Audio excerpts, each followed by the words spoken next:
bahwa tadi memang disampaikan tidak ada blending, ya, RON tidak berubah. Tetapi penyidik menemukan tidak seperti itu. Ada RON 90 atau di bawahnya, ya, 88 di blending dengan RON 92. Jadi RON dengan RON. Tadi kan tidak seperti itu. Fakta yang ada dari keterangan saksi, RON 88 di blending dengan 92 dan dipasarkan seharga 92. Karena masalah ini pertama kali saya dengar itu sebetulnya sudah dari akhir tahun lalu. Sudah ada ribut-ribut di mana kendaraan yang mengisi Pertamax sampai mogok. Waktu itu saya sampaikan ketika ditanya teman-teman media, saya bilang, itu mungkin hanya kasus setempat, belum menjadi isu nasional. Jadi coba kita lihat. Tetapi ketika belakangan di bulan Desember ada teman-teman yang pergi ke bengkel resmi merek besar, itu sampai kepala montirnya mengatakan, jangan beli Pertamax ya, nanti kejadiannya seperti ini, nggak cukup 40 juta, 50 juta untuk memperbaiki. Saya terkejut, loh merek besar sampai bisa ngomong seperti itu bengkelnya, kok mereknya nggak komplain ke Pertamina? Ada apa? Sungkan? Takut? Atau apa? Kasus mobil rusak karena Pertamax masih terjadi di beberapa daerah. Bahkan sekarang yang terdampak bukan hanya Toyota dan Daihatsu, tapi juga Suzuki. Belum lama ini, beredar di media sosial yang memperlihatkan tangki BBM mobil yang dikuras. Video tersebut memperlihatkan filter bensin yang kotor, serta adanya endapan seperti yang viral pada video lainnya. Setiap hari ada saja yang turun tangki BBM.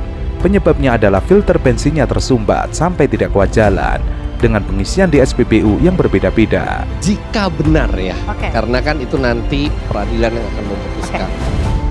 Jika benar bahwa bensin yang kita beli di bawah kualifikasi minimal yang dipersyaratkan oleh mobil kita, maka pasti akan ada hal buruk yang terjadi. Mobil itu macam-macam. Kalau mobil teknologi modern, dia sudah dilengkapi dengan knocking sensor yang dia bisa memperlambat waktu pengapian kalau mendeteksi bensinnya itu oktannya lebih rendah, untuk menghindari gejala detonasi awal alias knocking, titik-titik yang sering kita dengar. Kalau di mobil baru dengan knock sensor yang masih bisa mengatasi kekurangan oktan itu, yang akan terjadi adalah tenaga berkurang, konsumsi bahan bakar bertambah. Nah, tapi kita harus ingat, dalam bahan bakar itu oktan itu hanya salah satu properties. Ada properties yang lain, ada densitas, ada viskositas, ada nilai kalornya berapa, ada aditifnya, ada deterjennya di situ. Rata-rata mobil yang rusak karena Pertamax tersebut tidak sampai ke bagian pompa bahan bakar atau full pump, tapi untuk filter bensinnya memang sangat kotor. Saat ini sudah banyak mobil rusak karena Pertamax dari berbagai model, seperti Suzuki APV tahun 2009, Toyota Kijang Innova tahun 2010, Avanza tahun 2010 hingga 2013. Lalu ada juga Daihatsu Xenia tahun 2016. Kalau misalnya ternyata yang masuk ke mesin kita tidak sesuai dengan persyaratan minimal dari mobil, itu bisa terjadi kerusakan dalam jangka pendek maupun jangka panjang. Misalnya filter bensin jadi semakin kotor. Kalau misalnya mobil dijanjikan bensinnya Euro 4, ternyata yang masuk bukan Euro 4, itu catalytic converter kita bisa tersumbat.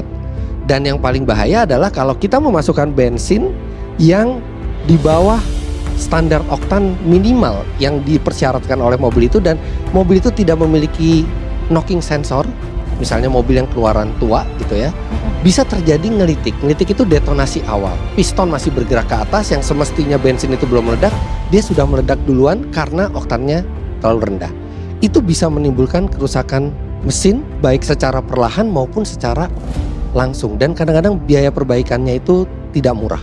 Saya sepakat dengan senior saya Pak Iksanuddin Nursi bahwa memang betul tadi kenapa kita ini lebih fokus kepada kualitas, dan juga karena di RON 90, karena RON 90 antara Vivo yang miliki RON 90 itu Vivo dan Patra Niaga kan.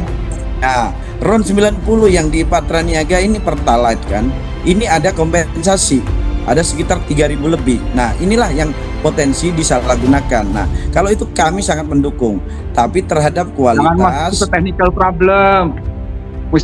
Kita mestinya masuknya ke struktural problem. Kalau Anda masuk ke technical problem, itu akan dijawab Pertamina seperti itu. Di tengah yang namanya kilang kita memang sudah out of date. ya. Jadi jangan masuk ke technical problem dulu. Anda urusin dulu kebijakan-kebijakan besarnya. Kalau Anda urusin kebijakan besarnya, soal hilirnya, soal mesonya bisa diatasi. Itu masalahnya. Itu yang dikehendaki oleh Presiden Prabowo Subianto. Jadi cara Ya. berpikirnya kita benahi. Cara berpikir seperti itu kita mulai dengan hulunya. Hulunya kalau memang Gerindra, Anda dari Gerindra, memang mau negakkan pasal 11 anggaran dasar Anda, terus mengikuti sumpah jabatan Anda, terus mengikuti sumpah jabatan Presiden, ikuti dengan baik bagaimana korupsi 153,7 triliun itu. Bongkar itu PPATK untuk menelusuri mereka. Miskinkan mereka karena uang rakyat yang mereka ambil. Pengamat ekonomi Ihsan Nursi mencecar Wakil Ketua Komisi 7 DPR Bambang Haryadi yang mencoba menjelaskan hasil temuan dalam rapat yang berlangsung dengan Pertamina membahas soal kasus korupsi minyak mentah hingga rugikan negara 193,7 triliun rupiah. Ia menyebut bahwa salah satu yang menjadi poin bahasan dan masih didalami tidak lain adalah soal pengoplosan RON 90 menjadi Pertamax. Namun Ihsan Nursi tidak sepakat dengan cara Komisi 7 DPR RI yang membahas soal kasus korupsi minyak, tapi lebih fokus pada pengoplosan RON 90 menjadi Pertamax. Padahal menurut Ihsan, kasus ini sudah satu generasi. Artinya DPR harus segera mengoreksi tata kelola Pertamina dari hulu hingga hilir. Yang pertama salah fokus ya. Kalau fokusnya ke blending atau ke oplosan salah karena fokusnya mestinya ke ekspor importnya, lalu soal ke kompensasinya dan soal bagaimana subsidi. Itu yang terbesar. Oplosan itu ujungnya cuma persoalan kejahatan pidana biasa. Tapi kalau fokusnya ekspor impor, termasuk yang namanya penggunaan kompensasi dan subsidi, itu akan lain. Nah kalau kita telusuri ekspor impor termasuk subsidi dan kompensasi, kita cuma tinggal menelusuri dari aliran transaksi keuangannya, PPATK ke Cukai. Lalu ujungnya kita akan tahu bagaimana uangnya ngalirnya kemana-kemana, dan ujungnya bisa kita tinggal lihat siapa yang mestinya dimiskinkan oleh Kejaksaan Agung. Karena masyarakat yang dirugikannya sampai sedemikian tinggi.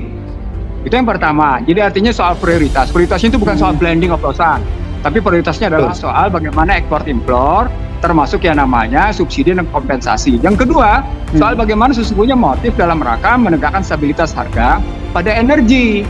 Nah kalau bicaranya stabilitas harga energi, pertanyaan besarnya menjadi sampai sudah jauh nih Komisi 12 mendukung habis-habisan presidennya dalam rangka kemandirian energi. Kalau ceritanya di situ Komisi 12 selesai undang-undang migasnya. Jadi ada persoalan besar, ini kan persoalan hilir. Cuma persoalan besar yang diabaikan, yakni soal undang-undang migas. Dan kemudian ini persoalan sudah satu generasi nggak beres. Jadi kalau Komisi 12 kayak gitu, ketinggalan zaman Komisi 12 mikirnya. Ketinggalan zaman banget gitu loh.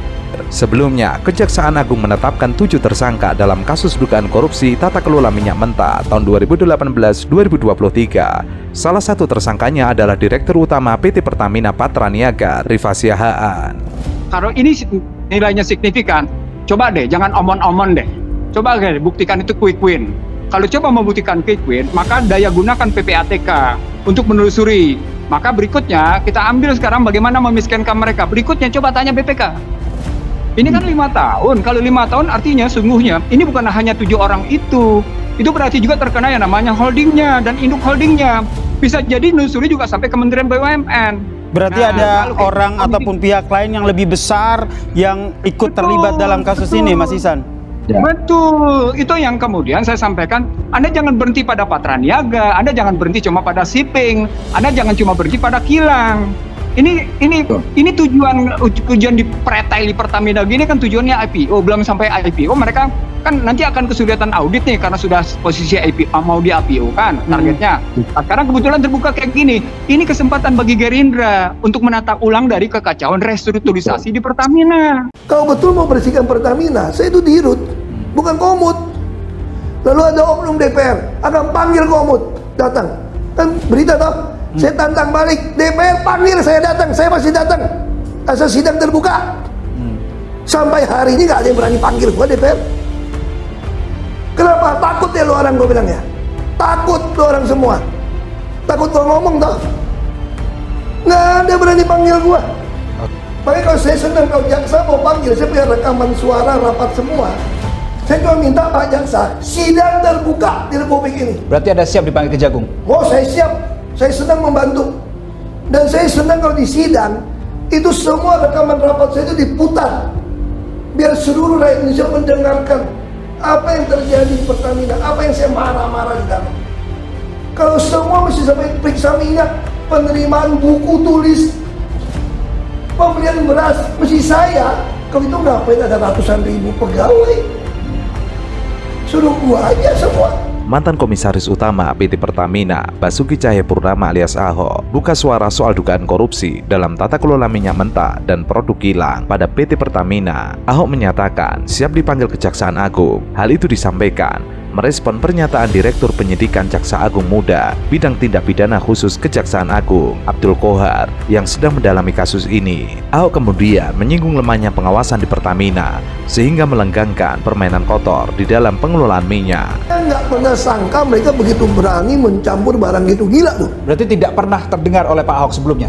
Nggak pernah kebayang dari saya, lu udah mark up, udah untung, udah nggak mau ikutin gua pakai LKPP, masih lu berani jual barang busuk. Berarti kalau ini benar, udah di zaman dulu dong. Dan lebih gila lagi, berarti oknum terima, oknum di ESDM, mungkin oknum di SKK Migas, oknum BPK, semua ada yang terlibat. Oh, seluas itu dampaknya? Nggak mungkin dong, kamu beli barang masa nggak ketahuan? Oke. Nggak mungkin logikanya. Saya aja pengadaan begitu mahal ini bisa ketangkap kok lama-lama kok. Lebih lanjut, Ahok menjelaskan, ahli-ahli minyak seharusnya bisa langsung melakukan pengujian, bukan baru mengetes setelah minyak tiba di Tanjung Priok. Ahok lalu menegaskan tidak gentar jika diperiksa oleh Kejaksaan Agung. Ia tidak main-main. Ahok mengaku punya rekaman rapat saat masih menjabat di Pertamina. Ia bahkan menantang agar persidangan nanti dibuka untuk publik. Ahok ingin seluruh rakyat Indonesia mendengar sendiri apa yang sedang terjadi di perusahaan tersebut. Maksud saya ke Jagung, ini mohon maaf Pak, ke Jagung ya. Anda melakukan perhitungan kerugian timah. Saya nggak main timah nih, sorry. Dari zaman Belanda punya kerugian ekologi dihitung. Sampai orang di penjara masih 20 tahun gara-gara seolah-olah kerugian lingkungan dari zaman Belanda dihitung. Padahal itu semua menggarung dibiarkan, ada aparat semua biarkan. Pertanyaan gua, kenapa nggak dicek pengadaan Pertamina dari zaman Pertamina berdiri? Permainan pakai aditif naiknya dari zaman dulu. Mesti hitung dong. Nah, saya tambahin, kalau mau lebih seru, bukan cuma 1.000 triliun, 100 juta triliun. Kalau mau, hitung. Dari zamannya Pertamina berdiri dulu, nyolongnya kayak apa? Pertamina masih ekspor minyak mentah $100 per barrel. Tidak pernah capai keuntungan $2 miliar. Saya masuk di tengah COVID dengan optimalisasi saja, dengan tekan biaya, itu bisa dapat $2,2 miliar. Terakhir saya tinggalkan dapat $4,77 miliar. Artinya apa? Boros banget ini. Sebelumnya, Kejaksaan Agung mengungkapkan kerugian negara 193,7 triliun rupiah per tahun. Itu terjadi selama 5 tahun dari 2018 hingga 2023. Sehingga total kerugian negara ditaksir 968,5 triliun rupiah. Artinya hampir 1.000 triliun rupiah atau 1 kuadriliun rupiah. Lu mau lebih tegas lagi nih, lu cek lagi tuh, cek ya ada hubungan tanah, sertifikat, apartemen yang hubungan dengan pejabat Pertamina maupun pejabat di ESDM, SKK Migas, ataupun ada oknum BPK, oknum manapun, hartanya sesuai nggak dapat dari mana? Tangkapin semua, baru takut orang. Dan beri rekomendasi pada Pertamina, harus pengadaan pakai LKPP, e-katalog. Kalau tidak, Anda punya niat nyolong. Siapapun jadi pejabat Pertamina, kalau tidak lakukan e-katalog LKPP, berarti Anda nyolong. Saya ingin kembali mengingatkan pada peristiwa ketika saya berdinas sebagai Menteri SDM. Tugas pertama saya adalah membersihkan mafia migas. Itu diucapkan oleh Presiden Jokowi pada waktu itu. Itu dan ketika Pak Jokowi memberikan amanah kepada Mas Dirman, itu jelas Pak Dirman ya, tugasnya adalah memberantas mafia BBM. Clear seperti itu ya. Pertemuan saya dengan Presiden adalah 26 Oktober 2014. Secara eksplisit mengatakan Presiden mengatakan bagaimana caranya mengatasi mafia. Dan saya katakan pada beliau, Pak Presiden, urusan mafia dan energi ini bukan urusan teknis, tapi urusan kelurusan pemimpin negara. Saya sengaja mengatakan begitu karena nanti begitu ditertibkan, pasti para pihak itu akan datang kepada Presiden dan meminta semacam perlindungan. Dan itu terbukti ketika pada waktu saya meneruskan audit Petrol, hampir saja Presiden meminta untuk mengurungkan atau menghentikan proses itu karena memang desakan dari para pihak itu sangat kuat. Sudirman Said berspekulasi mafia migas di Terna. Itu diungkapkan berdasarkan pengalamannya menjabat Menteri Energi dan Sumber Daya Mineral. Hal itu ia ungkapkan menanggapi terungkapnya kasus korupsi di Pertamina melibatkan Direktur Utama Pertamina Patra Niaga. Ia mengungkit bahwa transformasi Pertamina sudah pernah dilakukan, yakni pada 2015. Ia pun berspekulasi bahwa mafia migas diternak di era pemerintahan Jokowi. Pasalnya, Sudirman mengatakan sudah pernah mengingatkan Jokowi soal pemberantasan mafia migas saat ia menjabat sebagai Menteri SDM. Para pihak itu siapa sih? Petinggi kah atau ya bisa dikira-kira lah ya. Nah, jadi karena volume transaksinya begitu besar dan biasanya yang terkait adalah orang-orang yang sangat kuat secara politik, secara keuangan, maka memang selalu prosesnya begitu. Itu satu ya. Jadi urusannya pasti urusan melibatkan para pemimpin negara gitu. Yang kedua begini, selama Pertamina tidak menampilkan budaya check and balance gitu ya, selama terus-menerus menampilkan ada kelindahan antara pemimpin dengan pemimpin lain, ada anak-anak, ada keponakan, ada satu partai segala macam, kultur begini pasti muncul gitu. Karena memang terlalu besar volumenya sehingga kemudian godaannya juga terlalu besar. Nah, yang ketiga adalah mengenai oplos atau blending itu ya blending ya oplos gitu. Tapi dahulu pada waktu saya mengaudit Petrol memang ada pihak yang memperoleh mayoritas kontrak dari pengadaan minyak dan BBM dan minyak mentah. Itu hasil audit, bukan hasil omongan saya, tapi audit yang dikerjakan oleh konsultan internasional yang juga pada waktu itu diselenggarakan oleh Pertamina. Nah, rentetan peristiwa hari ini disebutnya menunjukkan Indonesia dikepung korupsi, ada praktek pemburuan rente yang bermain. Saat ini, ia mengatakan nasib negara ada di tangan Prabowo sebagai kepala negara dan kepala pemerintahan. Sudirman Said mengaku pernah memberikan alarm kepada mantan Presiden ke-7 Indonesia Jokowi terkait keberadaan mafia migas. Sudirman Said ternyata telah mewanti-wanti Jokowi jika ingin melakukan pemberantasan terhadap mafia migas. Pernyataan itu dilontarkan Sudirman saat menanggapi kasus korupsi tata kelola minyak mentah dan produk kilang di PT Pertamina. Yang juga menarik untuk dilihat adalah sebetulnya kalau betul-betul mau dibersihkan urusan ini, itu memang harus terjadi check and balance gitu. Saya dulu pernah Pak Dirman melakukan pendaftaran ulang. Pak Dirman, di sini ada Oke, di sini ada 5 dari Pertamina dan 3 dari broker. Siapa yang mulai duluan? Ya. Pertamina yang memintakah atau brokernya yang mendekati pimpinan di situ? Itu kan ada istilah tepuk tangan itu perlu dua kan? Jadi nggak mungkin sendirian. Jadi gayung bersambut ya Pak Dirman ya? Vendor sendiri tidak mungkin Pertamina. Tapi yang lebih penting adalah tidak mungkin teman-teman di Pertamina itu berani melakukan itu tanpa perlindungan politik dari para pihak yang punya kekuasaan. Itu satu, karena jumlahnya begitu besar. Dan itu mesti dicek. Sekarang ada istilah gamenya sama, pemainnya berbeda gitu ya. Tapi memang saya merasakan pada waktu bersih-bersih itu justru dari pemberi tugas yang kelihatan ragu-ragu di tengah jalan itu hampir saja dibatalkan. Dan apakah kemudian muncul satu varian baru atau generasi baru dari mafia, saya tidak tahu. Tapi yang jelas pada waktu itu adalah hampir saja auditnya dibatalkan, laporan kepada KPK hampir saja dibatalkan. Korupsi di tubuh Pertamina tersebut terjadi di masa kepemimpinan Jokowi. Sudirman rupanya sempat memberikan masukan kepada sang mantan presiden. Ia mengatakan pemberantasan mafia migas tidak hanya bisa dilakukan secara teknis. Menurut Sudirman, kelurusan pemimpin negara juga sangat dibutuhkan untuk pemberantasan para mafia. Sudirman mengaku prihatin karena saat ini Indonesia sedang dikepung oleh praktek korupsi yang membuat rakyat menjadi korban. Sebelumnya, Kejaksaan Agung mengungkapkan kerugian negara 193,7 triliun rupiah per tahun. Itu terjadi selama 5 tahun dari 2018 hingga 2023, sehingga total kerugian negara ditaksir 968,5 triliun rupiah. Artinya hampir 1.000 triliun rupiah atau 1 kuadriliun rupiah. Jangan-jangan sebetulnya mungkin karena kan tidak lepas dari konstelasi politik ya, yang beginian itu dari dulu lah gitu. Jadi sekarang saya kira pemerintah yang baru belum bisa dikatakan ikut terlibat karena kan baru mulai. Tapi saya punya feeling bahwa sebetulnya masalah pemberesan mafia di masa lalu, di masa Pak Jokowi itu belum tuntas. Tapi kemudian keburu regenerasi, kira-kira gitu ya. Nah, misalnya dulu tuh ada satu vendor yang sangat spesifik yang oleh audit Kordamenta disebutkan memperoleh 70% dari tender-tender pengadaan minyak pada waktu masa-masa sebelum 2014. Dan itu sudah kita identifikasi, tinggal dilaporkan kemudian dituntaskan.